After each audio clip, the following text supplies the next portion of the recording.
창세기 32장 22절에서 28절까지 50페이지입니다. 50페이지 찾으셨으면 아멘.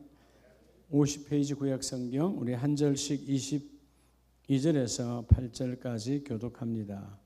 밤에 일어나 두 아내와 두 여종과 11 아들을 인도하여 야복 나루를 건널세.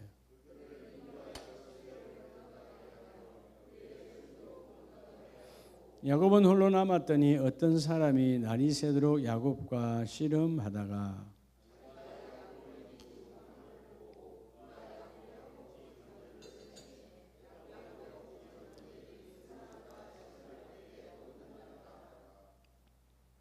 그가 이르되 날이 새려하니 나로 가게 하라. 야곱이 이르되 당신이 내게 축복하지 아니하면 가게 하지 아니하겠나이다.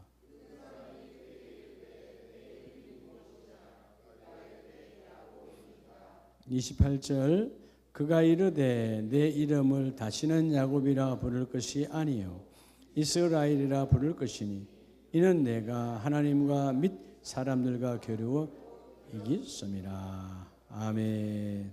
할렐루야. 자, 오늘 이제 우리가 가을은 가을이더라고요. 날씨가, 그죠?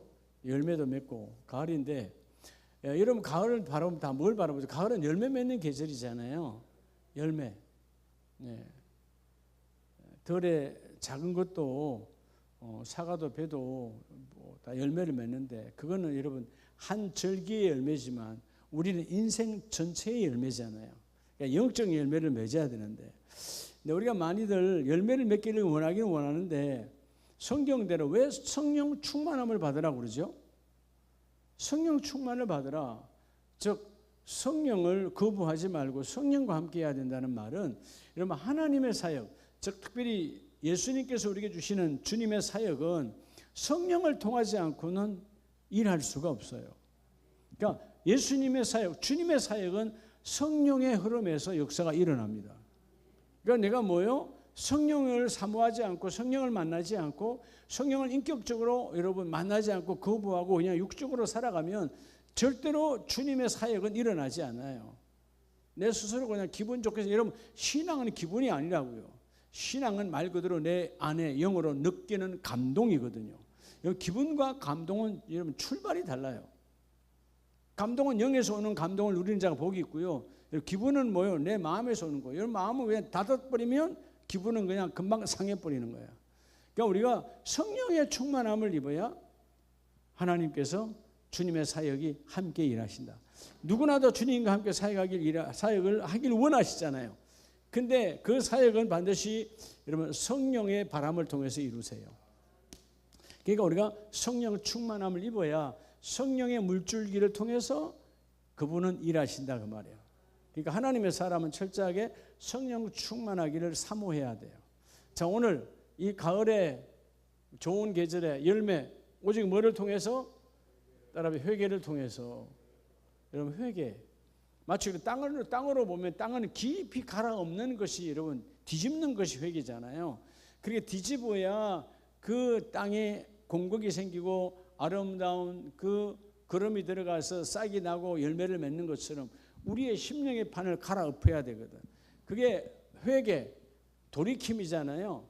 그러니까 회개의 현장이 없으면 오늘 여러분들이 매일 매 순간마다 뭐를 소유해야 돼요? 따라서 회개에.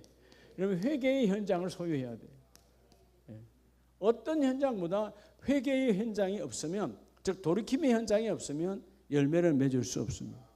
자, 오늘 여러분 이 32장에 나오는 야곱, 여러분 모든 것을 다 가졌어요. 그렇죠? 아내도 많아, 자식도 많아, 재산은 여러분 어마어마한 거예요. 당시에 최고의 부자인 거예요. 그리고 이제 자기 외삼촌 겸 장인과 이별을 구하고 나왔잖아요. 여전히 부자예요. 근데 뭐가 아직 안 이루어졌어요? 따라합시다. 첫 번째는요, 야곱의 뭐가 중요하죠? 야곱에게 있어서 인생이에요. 이 야복 나루라고 하는 것은요, 그 인생에 가장 중요한 거예요. 야복나루. 야곱이 야복나루를 소유한 것처럼 나와 여러분도 이 야복나루가 임해야 돼요. 다른 말로 하면 뭘 말하는 걸까요? 자, 야곱이 다 가졌어요. 정말 부족한 게 없어요. 아직 뭘 확정 못했어요? 영적인 것을 확정짓지 못했어요. 가장 중요한 영적인 것. 영적인 것이 확정이 안 됐기 때문에 뭐 한 거죠? 지금 내가 두려운 거예요. 형이 나를 죽이러 올까 봐. 네, 여러분 두렵다는 말은 결국 내 안에 누가 없는 거예요? 하나님이 없는 거예요. 네. 형이 죽이러 오든 부모가 날 죽이러 오든 자식이 날 죽이러 오든 내 안에 하나님의 영을 확정하면, 우리가 시편 3편을 볼 때 새벽에 봤잖아요. 다윗이 왜 그렇게 당당하죠? 나를 도와주는 사람 하나도 없는데 눈만 감으면 안 돼. 눈 감는 순간 어디서 나를 죽이는 창이 들어올지 다 지금 반란군이야. 아들 중심으로 전부 다 내 믿을 사람 하나도 없어. 근데 그게 뭐라고 그러죠? 나는 단잠을 자고 깨었으니. 영적 하나님과 나 사이가 하나라는 거예요. 여러분 하나님과 내가 하나가 되려면 뭐가 이루어져야 되는 거예요? 그게 바로 회개예요. 여러분 야곱에게 있어서 야복나루터는 회개의 현장이에요. 지금까지 내가 육으로 머리 굴리고 살아왔다면 하나님 이제부터는 육으로 머리 굴리는 것이 아니라, 여러분 나중에 하나님께서 환대뼈를 침으로 말미암아 다윗이 이때로부터 뭐가 되죠? 우리말로 하면 장애인이 되는 거예요. 어떻게 보면 정상적이었던 나, 다윗도 잘생겼겠죠, 안 봐도? 예, 여자 네 사람이 다 아주 야곱이 다 누가 봐도 잘생겼겠죠. 왜냐하면 아내가 네 사람이잖아요. 예, 여자들이 눈이 삐지 않고야, 예, 아내가 있는데 또 아내로 들어오고 아내가 있는데 또 아내로 들어오고, 얼마나 잘생겼으면 한 집에 아내가 4명이나 될까. 야곱이 잘생겼다 잘 안 생겼다? 잘생겼겠지요, 아무리 안 봐도. 그런데 여러분 다 가졌지만 영적 확정이 이루어지지 않기 때문에 두려운 거예요. 회개는 두려움을 뽑아냅니다. 회개는 근심을 뽑아냅니다. 회개하는 순간 두 마음이었던 내가, 주님과 내가 하나 되는 게 회개예요. 그 야곱이 정말 두렵잖아요. 지난날 형을 속였고 그 형이 얼마나 나를 이를 갈고 있었을까. 여러분 자기가 생각해도 형이 나를 죽일 것 같은데 수많은 세월이 지났잖아요. 이제 여러분 그 형이 가병을 데리고 온다는 소식을 들었어요. 가병, 그때는 다 4,000년 시대는 각자가 족장의 시대니까 내 가문을 지키기 위해서 군대를 길렀다 그 말이에요. 내가 키우고 내가 먹여서. 근데 가병을 데리고 올 때 이 야곱은 영적 확정을 이루지 못했기 때문에 어마어마하게 두려운 거예요. 그런데 오늘 야복나루터에서 뭐 하죠? 배수진을 치죠. 내가 죽고 살고를 여기서 결정하리라. 22절에 밤에 일어나, 캄캄한 밤이에요. 지금처럼 가로등이 있는 시대가 아니잖아요. 그 캄캄한 밤에 야복나루를 건널 때 다 건너게 하고 야곱은 24절 홀로 남았더니, 이제 내가 여기서 홀로 나와, 여러분 영적인 것은 단체의 문제가 아니에요. 영적인 것은 나와의 문제예요. 할렐루야. 우리 가정이 회개해야 돼가 아니고, 따라합시다. 내가 회개해야 돼. 우리 부부가 회개해야 돼가 아니고 누가 회개해야 돼? 내가 회개해야 돼. 회개는 자기 한 사람과의 관계예요. 하나님과 나와 1대1의 관계다. 그러면 오늘 야곱은 우리 가정의 이 문제는 그저 아들들의 문제도 아니요, 내 아내의 문제도 아니고 누구의 문제다? 나의 문제다. 그래서 여러분 밤새도록 주님과, 즉 하나님의 사자와 씨름하는 거예요. 영적 삿바 싸움이에요. 내 자아와 내 모든 것들이 다 무너져야 돼요. 그럴 때 그걸 깨달았어요. 하나님의 사자가 왔을 때 그 하나님의 사자가 내게 복을 주려 왔다는 걸 알고, 그 하나님의 사자가 내게 복을 주지 아니하면 절대로 안 되니까 날이 새려고 합니다. 이제 하나님의 사자가 떠나야 되는 시간이요. 당신이 내게 축복하지 아니하면 가게 하지 아니하겠나이다. 그럴 때 이 하나님의 사자가 물어요. 너희 이름이 뭐냐? 즉 너희의 본질이 뭐냐는 거예요. 주여 내 본질은 그래요. 속이는 자 사기꾼이요, 내가 바로 야곱입니다. 근데 뭐가 이루어졌으니까, 여러분 회개라고 하는 이 어마어마한 회개, 돌이킴, 우리의 삶에서요 돌이킴이 날마다 이루어지면요 정말 행복한 사람이에요. 예. 분냄에서 돌이키면 내가 유하여지고요, 미움에서 돌이키면요 사랑스러워지고요, 돌이켜야 되거든. 누구에게로? 주님께로 돌아오라는 거잖아요. 오늘 24절과 25절은 다윗이 아니라 이 야곱의 뭐요? 회개의 현장이에요. 뭐의 현장? 자, 오늘 그래서 야곱에게 뭐가 있었다?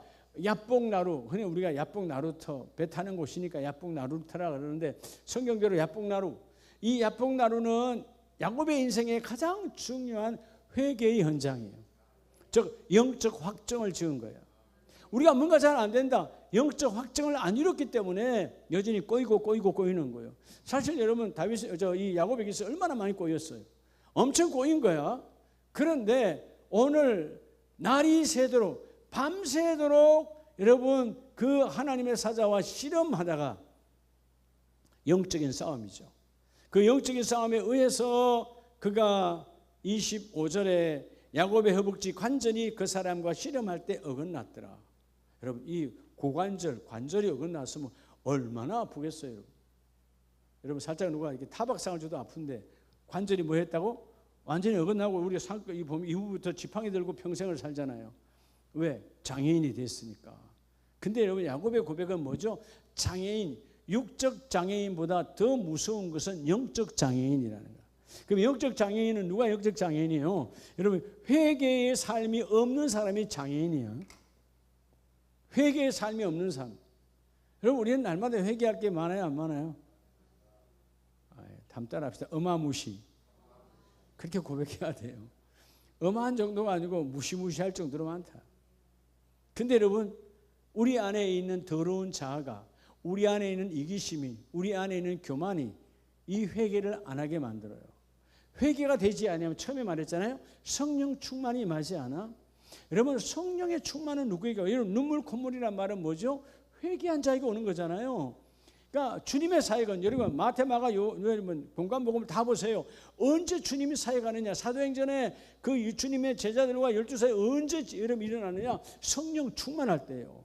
사도행전 2장에서 성령 충만 받기 이전에는 주님의 사역이 접목되지 않아요.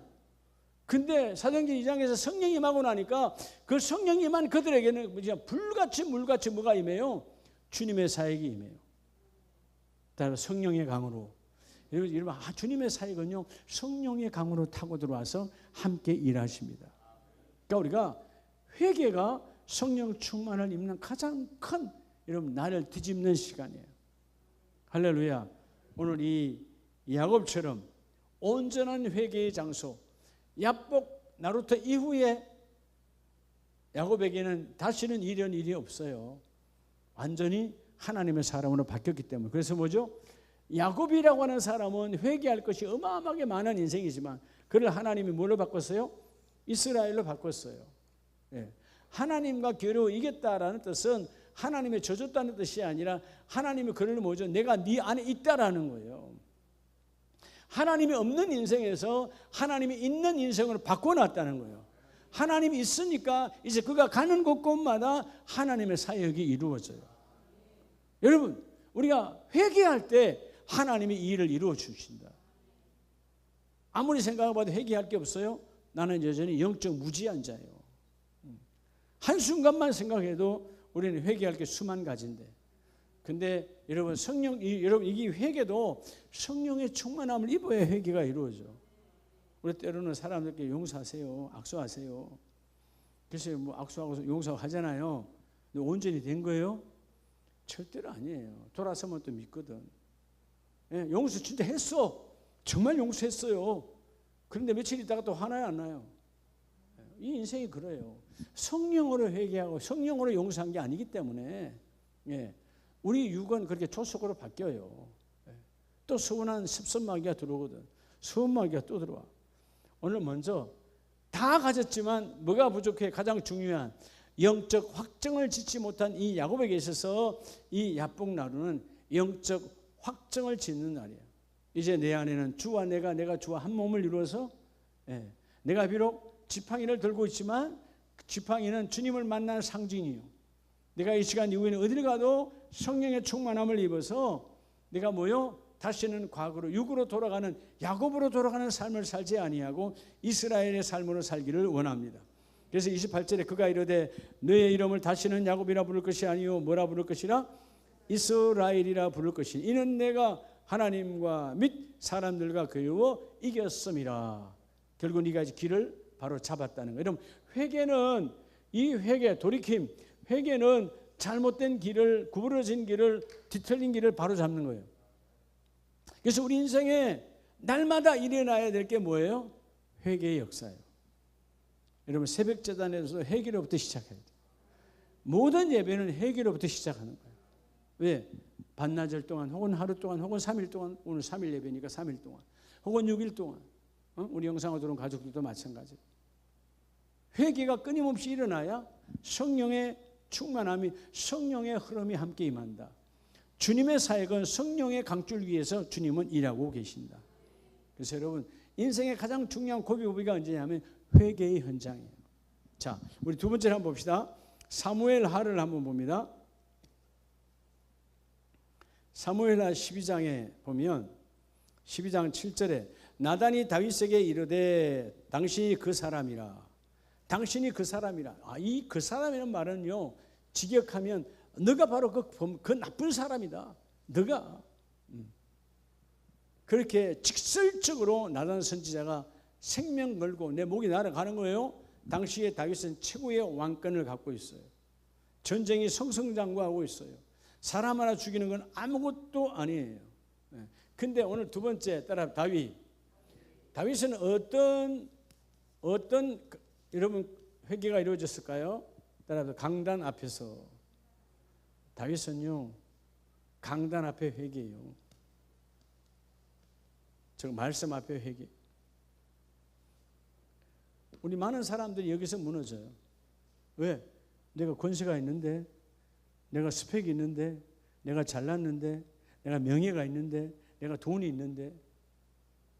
여러분, 어떤 걸 소유해도 그 모든 것은 회개를 방해하는 것이지 회개를 도와주는 것은 이 땅에 아무것도 없어요.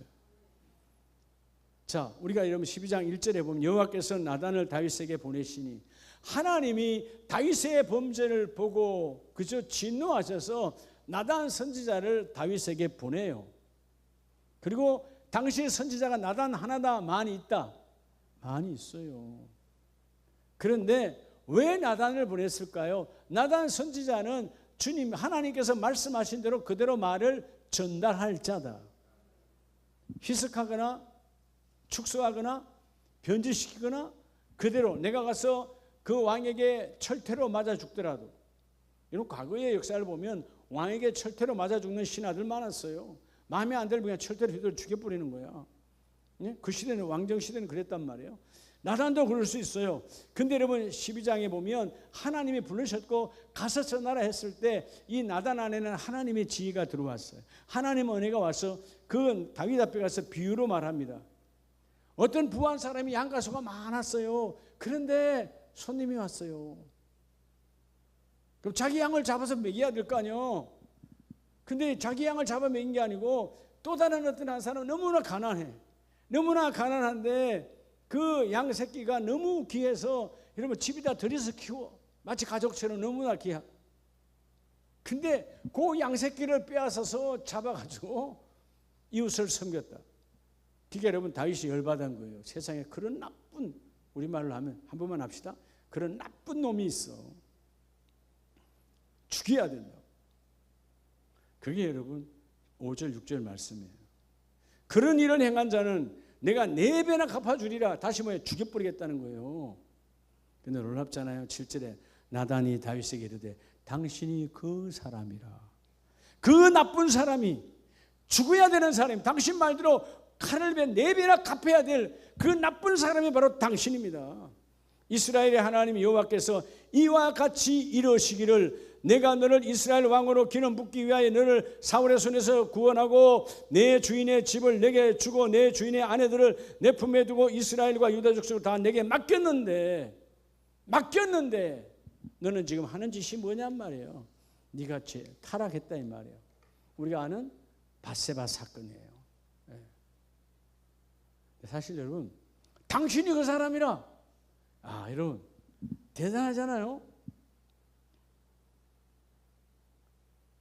그냥 깨닫길 바라고 말을 돌리고 돌려서 비유로 말했는데 깨닫기만 하길 원했는데, 그죠? 이 사람이 뭐예요? 자기인 줄 모르고 자기를 말하는 줄 모르고 그 사람은 죽여야 된다 그랬을 때, 여러분 이 나단이 입 다물고 그냥 나갈 수도 있어요. 하나님께서 보냈잖아요. 하나님 보낸 선지자잖아요. 근데 이 선지자가 당신이 그 나쁜 사람이다, 당신이 그 아주 악하고 아주 완악하고 철면피한 거죠. 예, 그렇잖아요. 여러분 그대로 생각해 보세요. 당시에 다윗에게 왕비가 후처들이 많다. 근데 우리아에게는 아내가 둘이 있었다, 하나가 있었다? 하나가 있었다. 예.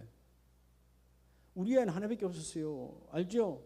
왠지 아시죠? 우리아가 우리를 하나만 딱 쳐가지고 그 안에 바사바밖에 없어요. 아내 하나였다고요. 근데 여러분 왕이라고 하는 권세를 가지고 아니 아내를 빼앗은 것만 부족한 것이 아니라 얼마나 사악합니까? 예. 그런데 이 여인이 임신을 해서, 그러니까 여러분 정통성을 가져야 되니까 합법적으로, 그죠? 내가 안 건드렸다는 걸 해야 되니까, 전쟁 중이요. 전쟁의 장수잖아요. 불러들였는데 가서 자라. 자요 안 자요? 아니 여러분 이 우리아가 얼마나 충직한 장수였느냐 하면, 내 휴가 나온 다른 사람들 휴가 같이 나왔겠죠. 휴가 나와 있던 내 다른 부하들은 다 이 부대 막사에 있는데 나만 집에 가서 잘 수 없다. 나만 집에 가서 목욕하고 옷 갈아입을 수 없다. 이 숙소에서 그냥 자는 거예요. 그리고 부대로 다시 가는 거야. 다윗이 여러분 어떻게 좀 하려면 안 되잖아요. 그러니까 편지를 써서 보내잖아.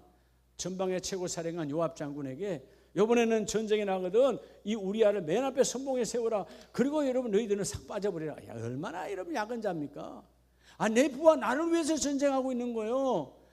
전쟁에 선봉에 세우고, 선봉에서는 우리아가 선봉에 나갔을 때 내가 싹 빠져버려. 그럼 그이가 혼자 죽는 거죠. 그렇게 해서 죽었어요, 우리아가. 여러분 하나님이 오실 때도 얼마나 이걸 뭐라 그래야 되죠? 악랄한 거죠. 네. 근데 여러분 당신이 그 사실 여러분 오늘 이 12장에 나오는 비유가 똑같은 거예요. 정말 악랄한 거죠. 내 집에는 넘쳐나, 양가소가 너무나 많아, 넘쳐나는데 그렇게 가난한 가족처럼 그 양 새끼를 수족처럼 같이 살아가는 그것을 빼앗아 가지고, 예, 자기에게 온 손님을 위해 대접하는 이런 더러운 자. 그게 여러분 선지자가 깨닫도록 했는데도 불구하고, 여러분 이게 회개가 안 되려고 하면 내 이야기인지 몰라요. 예. 여러분 때는 그때 답답할 때 있죠. 교구장님, 그죠? 뭔가 저렇게 말을 돌려서 하는데 좀 깨달으면 좋겠는데 다른 이야기 하는 줄 알아. 자기 이야기인데. 그죠? 여러분들 뭐 하면 지혜가 있어야 깨닫는 거야. 직설적으로 말 안 해도 깨달을 수 있는 눈이 열려야 되는데, 대부분 사람들 보면 자기가 직접 집사님, 권사님 이렇게 됐다니까요. 말하면 그때서야 깨달을지 몰라도 그러면 기분 나쁠 것 같으니까 돌려서 말하는데도 못 깨닫는 이 우매함. 오늘 이 지혜로운 다윗도 그랬단 말이에요. 예, 뭐가 없으니까? 회개가 없으니까. 근데 놀라운 것은 다윗은 뭐 앞에서 회개해요? 말씀 강단 앞에서 회개해요. 사실 여러분 이 강단보다 뭐가 더 강해요? 왕권이 더 강한 거예요. 다윗은 왕권이 중요한 것이 아니라 하나님의 말씀, 당신의 입 앞에 그가 엎드려 회개하는 거예요. 회개가 얼마나 중요하냐? 자, 여러분 9절에 그런데 어찌하여 내가 여호와의 말씀을 업신여기고 나보기에 악을 행하였느냐? 내가 칼로 햇사람 우리아를 치되 암몬 자손의 칼로 죽이고 그의 아내를 빼앗아 내 뭐로 삼았도다? 아내로 삼았도다. 여러분 그래서 13절에 다윗이 나단에게 이르되 내가 여호와께 뭐하였나이다? 죄를 범죄하였나이다. 회개하는 거예요. 하나님 앞이지만 사실 누구 앞에서 하고 있어요? 선지자 앞에서 하고 있는 거예요. 강단 앞에서 하는 거예요. 여러분 예배에 전해서 회개가 날마다 일어나는 자 되길 축복합니다. 무슨 여러분 사실은 나단 선지자는 그 당시 여러 선지자 가운데 높은 레벨의 선지자는 아니었어요. 우리가 보면. 그런데 절대적 왕 다윗 왕 대단하잖아요. 사울을 하나님 버린 이후에 세운 이 다윗, 통일 왕국의 어떻게 보면 첫 번째 왕이나 마찬가지예요. 대단한 왕 다윗도 그 권세와 권위와 권력이 어마어마했지만 회개의 자리에 있을 때 여러분 사실 나단 선지자는 초라하거든요. 그 엄청난 부와 귀와 명예와 건설 다 갖고 있는 대단한 왕복을 입고 있는 그 왕이 무릎을 꿇는 거예요. 누구 앞에? 하나님 앞이지만 사실 누구 앞에요? 사람 앞에요. 우리가 보면 고넬로가 여러분 대단한 그 자리에 있던 사람이었지만 베드로의 앞에 와서 베드로의 어디 엎드렸죠? 발 앞에 엎드렸어요. 회개는 우리의 신분, 우리의 위치 중요하지 않아요. 회개는 뭘로 회개하는 거예요? 죄인이니까 회개하는 거야. 여러분 죄인이 내세울 수 없어요. 없잖아요. 죄인은 뭐만 하면 돼요? 회개, 온전한 회개를 하면 돼요. 그래서 다윗이 온전한 회개. 자, 오늘 두 번째 이 다윗은 강단 앞에서의 회개의 장소가 그에게 가장 중요했다. 그러니까 여러분 다윗은 항상 말씀 앞에는 그냥 회개가 이루어져. 오늘 말씀처럼 그도 회개하잖아요. 주여 내가 하나님 앞에서 죄를 범하였노라. 나단이 다윗에게 말하되 여호와께서도 당신의 죄를 사하셨나니 당신이 죽지 아니하려니와. 회개하니까 여러분 자기가 생각해도 자기가 지금 하나님이 죽여야 될 더러운, 그죠? 간음만 한 것이 아니고 뭐까지 했어요? 살인을 저질렀잖아요. 간음이요 살인자야. 정말 추악한 죄를. 다윗의 일생에 그가 바로 일생에 이 하나님 앞에 무릎 꿇는 뼈가 떨리도록 뼈가 어그러지도록 회개한 것이 이 사건이에요. 우리아를 죽인 사건. 네. 아니 나를 위해서 이런 생명 걸고 나를 위해서 적진에 가서 일하는 장수를 여러분 한 여자로 말미암아 그저 그 정욕으로 그 사람을 죽여버렸어요. 그런데 오늘 이 다윗도 귀하지만 나단 선지자의 귀함. 사람을 보지 아니하고 왕이잖아. 말 한마디 하면 내가 목이 달아날 수도 있어요. 지금 아니 우리아도 죽였는데 여러분 전쟁에 지금 가장 어마어마한 손실을 감수하고도 우리아를 죽였어. 그럼 선지자는 많아. 나단 하나 죽이는 건 아무것도 아니에요. 나단 죽여버리면 입 다물어 아무도 말할 사람 없어. 그리고 설사 알아도 나단을 죽이는 거 보고 말한다 안 한다? 안 한다. 근데 여러분 나단은 뭐예요? 중요하지 않아요. 하나님이 말씀하시니까. 여러분 말씀 강단 앞에서 회개의 복이 임하기를 주의 이름으로 축복합니다. 다윗이 바로 이 본문이 온전한 회개예요. 온전한 회개. 그래서 15절에 보면 나단이 자기 집으로 돌아가니라 우리아의 아내가 다윗에게 낳은 아이를 여호와께서 치심에 심히 알는지라. 그래서 여러분 솔로몬의 위죠, 형이죠. 이 첫째 아이 하나님이 죄로 말미암아 쳐서 그래도 여러분 다윗은 회개했으니까 또 하나님 살려달라고 기도를 해. 예, 금식 기도를 해. 근데 하나님이 죽여 죄값으로. 딱 죽는 순간 다윗은 뭐예요? 다시 일어나서 밥 먹어. 그건 뭘 말하냐 하면 밥을 먹고 싶다는 이야기가 아니라 하나님의 일하심을 확실하게 받아들이는 거예요. 예, 여러분의 모든 삶에서 회개가 충만한 사람은 하나님의 일, 하나님의 사역이 내게 순종으로 접목이 되어집니다. 이 복이 함께 임하기를 예수의 이름으로 축복합니다. 자, 우리 세 번째는 신약을 한번 보겠습니다. 마태복음 26장을 보면 자, 여러분에게 자꾸 뭐가 있으라고 그랬죠? 회개의 현장이 있어야 돼요. 자, 오늘 야복 나루터는 여러분 뭐죠? 삶의 현장이잖아요. 야곱에게 있어서. 자, 다윗에게 있어서는 강단은 뭐죠? 여러분의 신앙의 현장이에요. 여러분 신앙의 현주소에 회개의 장소가 없다. 그러면 여러분의 신앙은 많이 꼬여 있는 거예요. 신앙은 끊임없이 회개의 현장에서 회개가 이루어져 갈 때 성령이 함께 역사하세요. 자, 마태복음 26장에 보면 베드로 이야기입니다. 26장 48페이지 69절. 베드로가 바깥들에 앉았더니 한 여종이 나와 이르되 너도 갈릴리 사람 누구와 함께 있었도다? 예수와 함께 있었도다. 세 번째는 따라합시다. 세 번째는요 베드로의 바깥들에서요. 여러분 안뜰이 아니요. 왜 바깥뜰이죠? 혹시라도 안 걸려들려고. 자, 당시에 예수님이 심판받고 예수님이 정죄받고 수치를 당할 때 모두가 다 안뜰에 들어가서 보고 난리가 났어요. 그죠? 근데 베드로는 안뜰에 못 들어가고 어디 있어요? 자, 가야바 제사장의 뜰이 가보면 어마어마합니다. 예수님이 고난을 받던 그 현장에 지금도 있어요. 가야바 제사장의 집에 가면. 근데 이 안뜰도 어마어마하게 군중이 꽉 찼는데 군중이 차서 안 들어간 게 아니라 자기는 혹시라도 누가 발견할까 봐 이 바깥 뜰에서 멀리서 보고 있는 거예요. 그래서요. 자, 그 여종이 세상은 사실을 말하는데 여러분 사실일까 아닐까요? 자, 69절 여종이 예수와 함께 있었도다. 아멘이요 아니요? 아멘이 아니에요. 아멘이죠. 근데 여러분 베드로가 아멘 했어요 아니 했어요? 아니요. 자, 그리고 또 71절 나사렛 예수와 함께 있었도다. 있었어요 없었어요? 3년을 함께 했어요. 아멘의 아멘이야. 아멘의 아멘이라고. 그렇죠? 3년을 같이 했어. 자, 73절 조금 후에 곁에 있었던 사람들이 나와 베드로에게 이르되 너도 진실로 뭐라? 그 도당이라 너의 말소리가 너를 표명한다. 주님과 함께 따라다니까 닮았어요 안 닮았어요? 당연히 닮아가죠. 그리고 예수 도당 맞아요 안 맞아요? 예수 도의 도당이에요. 예수의 도를 쫓아가는 자요. 자, 오늘 첫 번째 질문, 두 번째 질문, 세 번째 질문 다 사실입니까? 사실 아닙니까? 사실인데 왜 다 아니라고 그러죠? 회개가 없으니까 그래요. 우리 신앙생활의 가장 큰 적은 회개가 없으면 사실도 아니라고 그래요. 여러분이 기도하다 하나님의 사역도 마찬가지예요.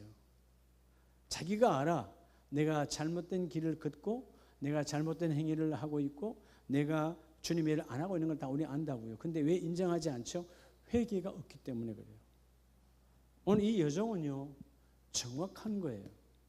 정말 정확한. 그러면 베드로가 첫 번째부터 함께 있었도다. 그 순간에 지난날 그 주님의 은혜 안에서 통곡이 일어나야 되지. 근데 여러분 회개를 하려고 생각을 하지 않잖아요. 언제 회개가 일어나죠? 74절에 마침내 그가 뭐하며? 저주하며. 우리말은 뭐예요? 내가 예수를 알았다면 내 손가락에 장을 지지라 이 말이에요. 아니 내가 예수를 알았다면 네 말대로 내가 예수를 알았고 예수와 말소리가 같고 내가 나사렛 예수와 같은 당이었다면 내가 그런 일이 있었다면 내 손에 장을 지져라. 그렇게 예수를 저주했어요. 그 사람을 알지. 자, 여러분 그 사람이라고 그러잖아요. 그 사람. 주는 그리스도시요 살아계신 하나님의 아들이다. 바로 얼마 전에 주는 그리스도요 나의 구원자요 하나님의 아들입니다. 아 그래 바요나 시몬아 내가 보기도다 너의 고백 위에 하나님의 교회를 세우리라. 이 어마어마한 고백을 했던 자야. 근데 회개가 안 일어나니까 저주했어요. 마침 그때에 곧 닭이 울더라. 이때 닭이 울 때 75절 이에 베드로가 예수의 말씀에 닭이 울기 전에 내가 3번 나를 부인하리라 하심이 생각나서 밖에 나가 심히 통곡하니라. 앞에 34절에 보면 예수님께서 말씀했어요. 그가 뭐라고 자신했습니까? 33절 베드로가 대답하여 이르되 모두 주를 버릴지라도 주님 다 예수를 버려도 나는 예수를 결코 버리지 아니하겠나이다.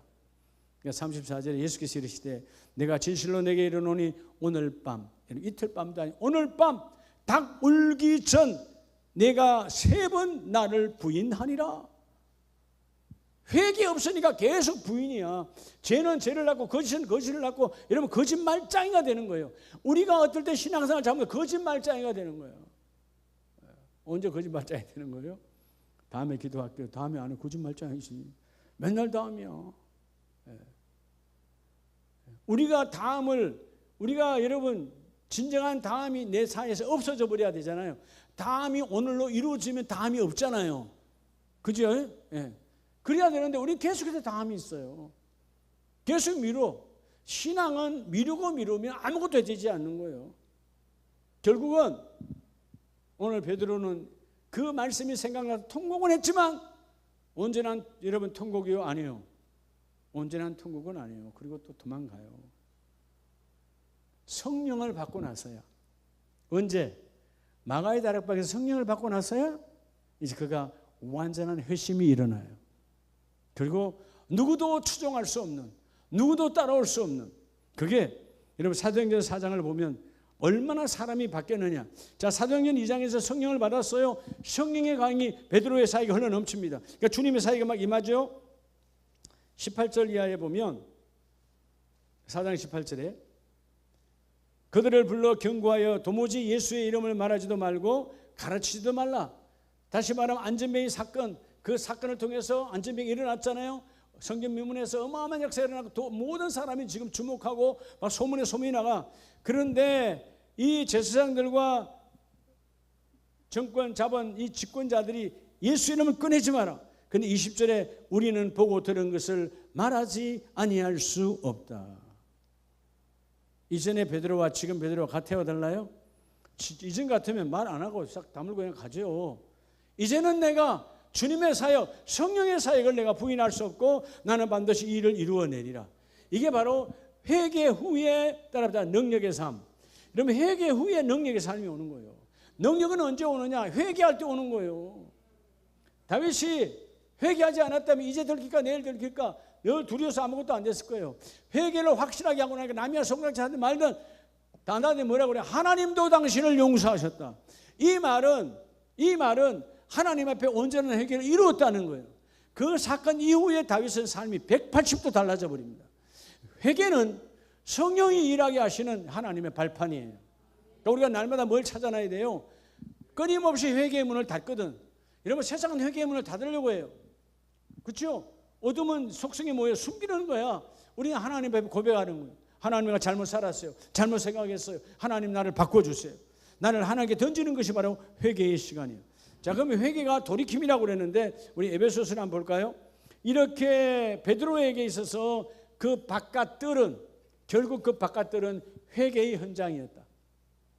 오늘 우리에게도 여러분 이 교회 안에서만 아니고 교회 밖에서도 여러분 회개의 현장이 있어야 돼요. 에베소서 5장 8절을 보면 너희가 전에는 어둠이더니 여러분 회개하지 아니하면 어둠이죠 다. 베드로가 그랬어요. 다윗이 그랬어요. 야곱이 그랬어요. 어둠이야. 그런데 이제는 뭐라? 이제는 주 안에서 빛이라. 빛의 자녀들처럼 행하라. 회개가 이루어지고 났으니까 내 안에 어둠은 없고 이제 빛이단 말이에요. 그래서 10절에 주를 기쁘시게 할 것이 무엇인가 시험하여 보라.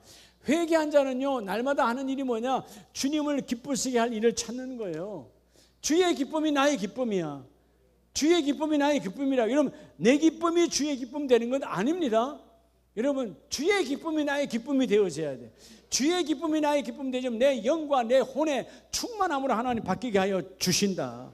그래서 13절에 그러나 책망받는 모든 것을 빛으로 말미암아 드러나나니 드러나는 것마다 빛이니라. 그러므로 이르시기를 잠자는 자여 깨어서 죽은 자들 가운데서 일어나라. 그리스도께서 너희에게 말이라 비추시리라. 여러분 회개하는 자에게 주의 빛이 임해요. 자, 그래서 구약 성경의 에레미야 31장 19절에 보면 하나님도 에레미야를 통해서 뭐 하라고 그러냐면 돌이키라는 거예요. 돌아오라는 거예요. 돌이킨 후에 너희가 뉘우치면 하나님이 뭐 하리라? 역전시키시는 하나님이 그 일을 이루어 주리라. 오늘 이 시대에 우리가 한국교회에서도 마찬가지예요. 우리가 아펜젤리 이후에 한국교회는 140년, 우리 장로고 140년이잖아요. 140년 사이에 수많은 간정들이 있잖아요. 다 뭐의 역사예요? 회개를 통한 뭐의 역사예요? 역전의 역사예요. 여러분 회개하면 인생 역전이 일어나는 거예요. 에레미야도 너희가 돌아오라는 거예요. 여러분 시편 80편 3절에도 아삽이 뭐라고 말합니까? 하나님이여 우리를 돌이키시고 하나님 내가 어찌할 수 없으니까 하나님 좀 돌이켜 주세요. 우리를 돌이켜서 회개해서 인생 역전이 일어나기를 원합니다. 그래서 내가 회개할 때 주의 얼굴빛을 내게 비치시고 그 얼굴빛이 내게 비치니까 그 빛이 내게 임한 그 빛이 삶에 투영되어지니까 어둠이 떠나가는 거예요. 마치 태양은 하나님이시고 우리를 달 같은 존재로. 여러분 태양과 달이 맞닥뜨리지 아니하면 그 빛이 밤에 비출 수가 없거든요. 예? 달 자체는 스스로 발광체가 아니잖아요. 받은 빛을 드러내. 우리 마찬가지다. 근데 그 빛을 뭐가 환경 바깥들에서 내 생각으로 바깥에 숨어 있거나 아니면 다 뭐요? 내 체면 때문에 아니면 뭐 내 욕심 때문에 다 이 야곱의 욕심 그래서 야복에서 여러분 다 내려놓고 난 다음 회개가, 여러분 욕심을 부리는 상황에 절대로 회개는 이루어지지 않아요. 야복 나루터의 이 야곱의 회개의 현장은 욕심을 내려놓았을 때, 아내를 보내고 자식을 보내고 종들을 보내고 마침내 다 보내고 성경대로 홀로 남았더니 그 마지막 내 하나 남은 이것도 완전히 무너질 때 회개 현장이 이루어지고, 다윗이 바로 뭐예요? 체면의 현장. 여러분 우리가 강단은 내 체면하고 아무 관계가 없어요.